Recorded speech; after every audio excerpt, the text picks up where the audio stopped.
Interview with supporter Spike Lee. And joining us from Chappaqua, New York, Democratic presidential candidate Hillary Clinton. Welcome home. You get to be home for 2 weeks. I can't believe it. I am so excited to be in New York. And that's got to be a relief. In my own bed. Oh my God, I know. I mean, to be able to sleep in your own bed, it's got to be a kind of a nice added benefit after all these months. Let me ask you a couple quick questions. We're going to ask about Wisconsin in a second, but we've been talking about Bernie Sanders' New York Daily News interview, and I want to start with that and ask you, in light of the interview, in light of the questions he had problems with, do you believe this morning that Bernie Sanders is qualified and ready to be president of the United States? Well, I think the interview raised a lot of really serious questions, and I look at it this way. The core of his campaign has been break up the banks, and it didn't seem in reading his answers that he understood exactly how that would work under Dodd-Frank, exactly who would be responsible, what the criteria were. And, you know, that means you can't really help people if you don't know how to do what you are campaigning on saying you want to do. So is he? Is he qualified? I know there are a lot of examples of where he came up short, and the interviewers were having to repeat questions. So the question, and I'm serious, if you weren't running today and you looked at Bernie Sanders, would you say this guy is ready to be president of the United States? Well, I think he hadn't done his homework, and he'd been talking for more than a year about doing things that he obviously hadn't really studied or understood, and that does raise a lot of questions. And really what it goes to is for voters to ask themselves, can he deliver what he's talking about? Can he really help people? What do you think? Can he help our economy? Can he keep our country strong? Well, obviously, I think I'm by far the better choice. But do you think he is qualified, and do you think he is able to deliver on the things he is promising to all of these Democratic voters? Well, let me put it this way, Joe.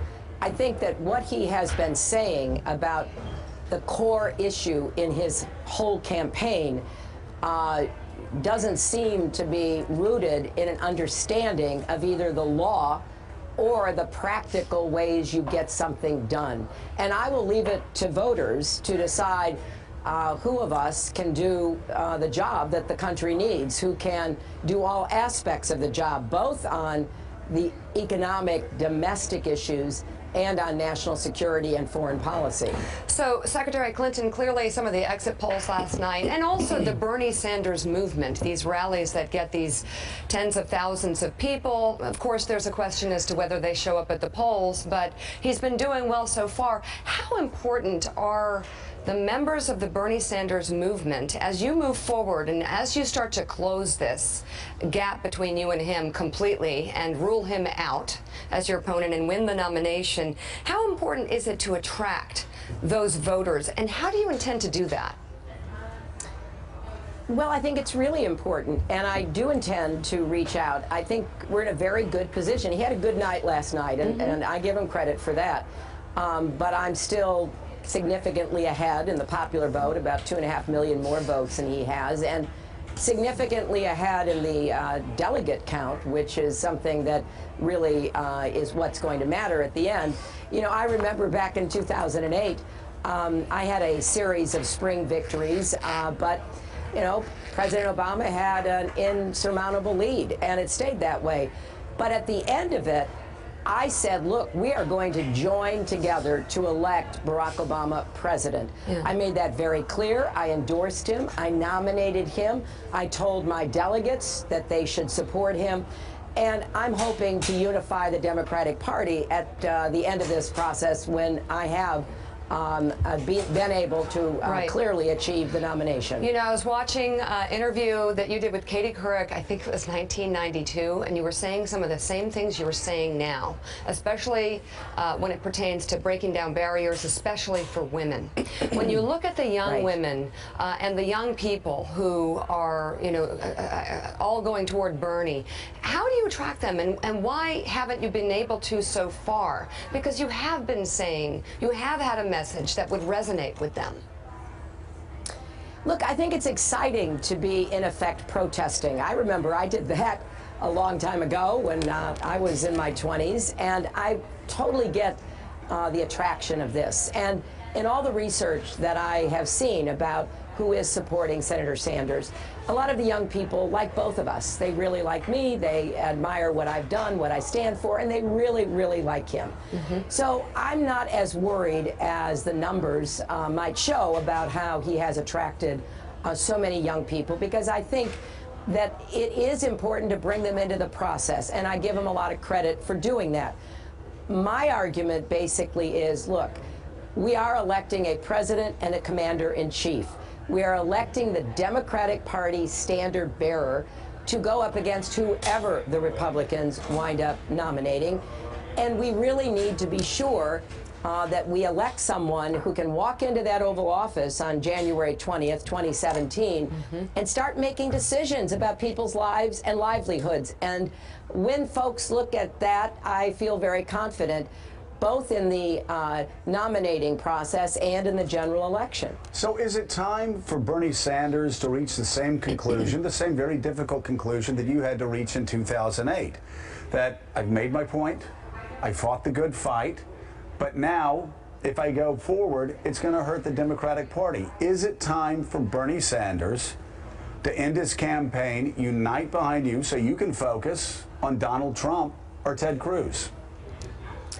Joe, I'm the last person who would tell anybody to walk away from a campaign, because I remember very well, and I think you commented on this quite a bit, people telling me not to go to the next contest, not to make my case. Yes, and they were actually telling you that when you were winning states by 30 points. At thus, she has to pull up the stakes. That was quite a year. That's the double standard in full flower, so I'm well aware of that. But and I appreciate it. Back in those days, you were one of my biggest defenders, that if I wanted to keep going, I definitely should. Right. So I feel the same way. I think it's up to Senator Sanders. I'm going to keep making my case, keep getting the delegates I need, because even last night I moved forward with delegates that I need. I'm excited about campaigning in New York, then on to Pennsylvania and the other states. I think what you saw in the New York Daily News raises questions for voters, and the front page of the News, which is one of my biggest contrasts with Senator Sanders, that he would place gun manufacturers' rights and immunity from liability against the parents of the children killed at Sandy Hook, is just unimaginable to me. So we have a lot to talk about. We're going to stay on the issues. We're going to draw the contrasts, and I'm excited about being able to really concentrate on making my case here in New York. So there's a young woman who works for me who you have her vote, Emily. She's obsessed with you, Secretary Clinton, and actually that's why I was looking at old video. She was inspiring me to really take a close look at you over 10, 20, 30 years and all the different roles that you've had. How do you, though, I think the one area where Bernie Sanders is just pounding away, and he makes a good point, is about income inequality, the big banks, and then he kind of beautifully kind of creates a circle that actually brings criminal justice reform into the message. And people are really responding to that, and in some areas, some may say you have a trust issue with that. How do you bridge that? How do you really gain the trust in those areas? And don't get mad at me, but does Elizabeth Warren? Oh my Lord! Does Elizabeth Warren have a role in the Clinton White House? She cannot get through an interview without bringing that name up. She is a vehicle for that message. But both of us really admire her, so I am looking forward to working with her closely. Look, I want to say this. You know, I understand the argument that's made, but I want people to look at it from my perspective. I have a record on these issues. I don't know where anybody else was, but I was calling for closing loopholes. I was calling for holding CEOs accountable. I was saying it directly to Wall Street back in 06, 07, 08. I now have what everybody who's looked at it from an independent perspective concluded: the single best, most comprehensive, top to bottom plan to make sure what happened to us in 07, 08 doesn't happen again. The fact that I have a record, I have a plan, and I am committed to doing it, and I actually know what I'm talking about, I think is pretty convincing. So that might I'm going be. to keep talking about it. So it's the top of the hour. Chuck and Savannah are standing by to take over coverage, but we are right now talking to Democratic presidential candidate Hillary Clinton, a woman with a voice of a candidate who has been at rallies and doing speeches and working 24/7. We can hear it, and we thank you for being on with us. Thank you for being with us, and of course we'll be late tossing to Chuck again as I he's have, having his because I'm not really coffee. good He's with good. Great. not good with time. Good to talk to you both. Thanks for making time. Appreciate it. It's great talking to you too. Let me ask you one final question about Bernie Sanders. Is Bernie a Democrat? Do you consider Bernie a Democrat? Well, I think he himself doesn't consider himself to be a Democrat. And, you know, look, he's raised a lot of important issues that the Democratic Party agrees with, income inequality first and foremost. But it's up to the Democratic primary voters to make that assessment. I've been in the trenches for a long time, and I believe in electing Democrats up and down the ticket. I want to see the United States Senate move back into Democratic hands with my friend Chuck Schumer as the majority leader. So I'm going to keep working and fighting for all Democrats. All right. Hillary Clinton, thank you very much. And I'm sure we will be seeing you over the next couple weeks. I look forward to it. Thanks to you both. Take All right, care. thank you. you. Hey there.